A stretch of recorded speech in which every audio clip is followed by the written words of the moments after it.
think about your clients and their needs, and really work from the heart rather than from how much money am I going to make? What can I sell them next? Really understand what they're looking for and what their needs are and how you can really give it to them. It's all about being selfless and giving.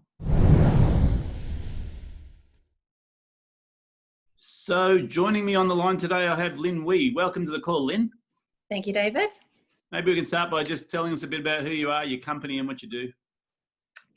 Great. My name is Lin Wee. I run Purpose Creative, which is a branding and marketing agency. I help businesses brand their business and market it to their target audience.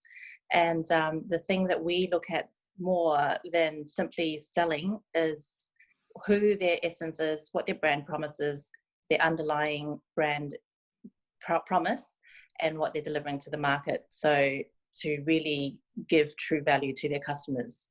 Yeah, so really doing a soul search on what the value is that they have in their organisation, right? Absolutely. So that must be more important now than ever. Yes, that's right. And people these days, they're looking for companies who are really genuinely wanting to help rather than just simply selling a service. So if you can truly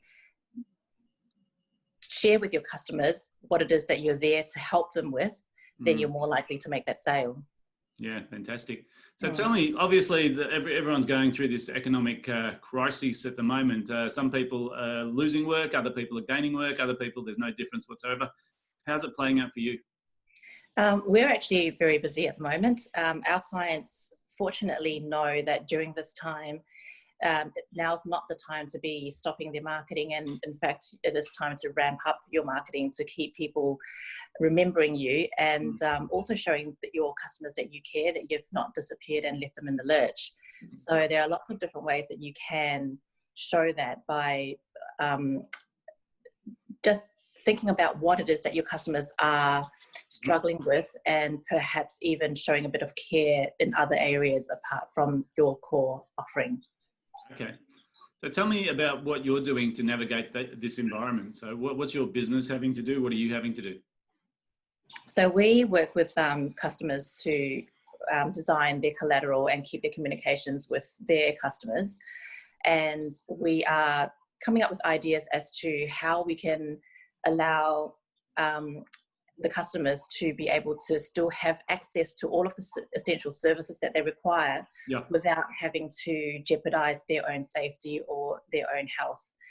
So examples of offering online ordering, next day deliveries, accommodating people where they can. So getting rid of all of the strict rules that used to exist and being a bit more open and flexible with what you're able to offer and help out.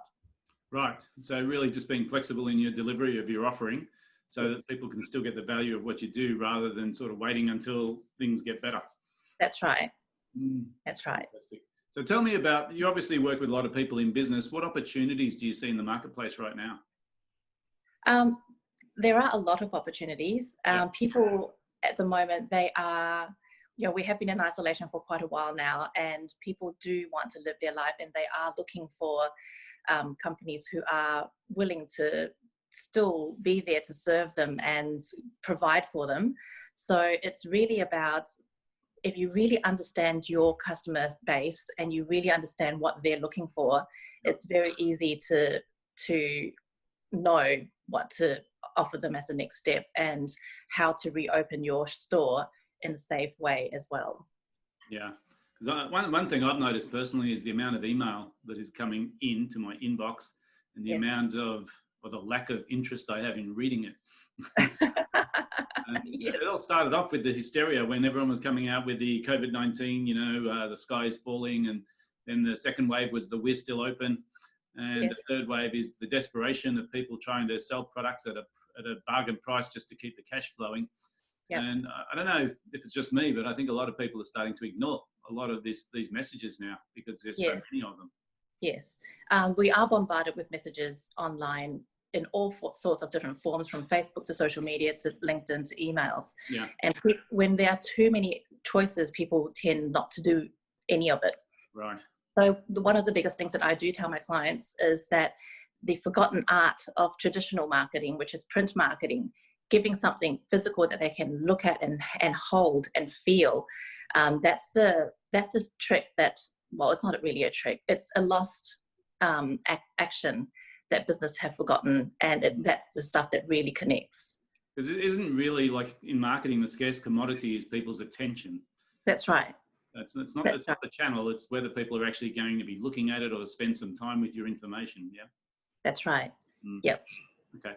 So tell me, what are the priorities for you in your business right now? Priorities are to ensure that customers, of our clients, get the service that they are looking for. So in terms of being able to go out and purchase, knowing that it's safe, knowing that the demand is still there, knowing that there is a supply of services and goods, because there has been a shortage in the supply chain lately with, coming out of Europe and America. So just reinforcing that business will go on as like nothing's going to change, that it's still there. Right, so it's just giving people a sense of calm. Yes, that's right. A sense of consistency, and I suppose the reality that business will continue after this. Yes, that's right. Because there is a lot of fear and concern at the moment that might be lingering on. A lot of it may have gone, but there may be some that's still lingering. So it's about showing that you care.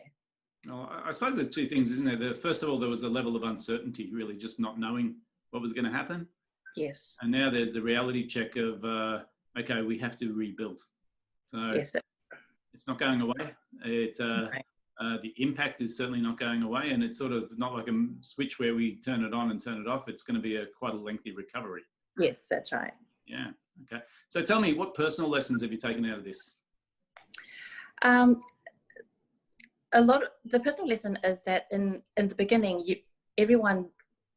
most people would go into a bit of a shock, and they then start thinking internally and going, okay, how am I going to survive? How am I going to get through this? And will I be okay?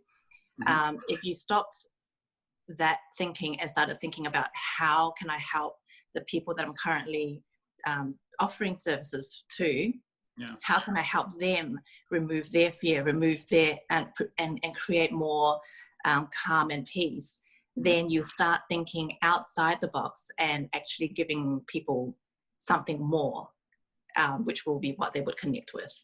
Right. Okay. So it's really about thinking about the other person rather than yourself. Oh, sorry, you've just broken up there. I was saying it's just really about thinking about the other person rather than just thinking about what's happening to you. Yes, that's right. Which I think is very difficult in a crisis, isn't it? Because I know, like when you go on an aeroplane, not that you can anymore, but during the emergency procedure, they say in the unlikely event of an accident, should the oxygen mask come down, make sure you put yours on first, not your children's. Yes. And I think the reason they have to say it all the time is our sort of intuition is to try and save the family, but if we can't save ourselves. In this scenario, you're basically saying you're okay as a person. Now you've got to start thinking about how that other person feels and anticipate what's going on for them. Yes, that's right. Because in this law of reciprocity, you get as much as you give. So the more you give, the more you're going to get back. Right. That's how the world generally works. So if you can look past what you're going to get first and put others first, then it will come back tenfold. Fantastic. So let me ask you a bigger question. The best piece of business advice you've ever received? Best piece of business advice is to think about your clients and their needs, and really work from the heart rather than from how much money am I going to make? What can I sell them next? Really understand what they're looking for and what their needs are and how you can really give it to them. It's all about being selfless and giving. Yeah, fantastic. Yeah. All right, let me ask you another question. Your favorite book? Oh, I have so many. This one is not quite business related, but it is relationship related. It's called The 5 Love Languages. Understanding how people receive love can be applied to business as well. So if you know how your clients feel love, you can then market to them and offer to them in a way that they feel loved, which will then in turn bring them back to buying more. Right. So it's more a personality, relationship building exercise. Yeah. I think business in the end is all about relationships, isn't it? Definitely.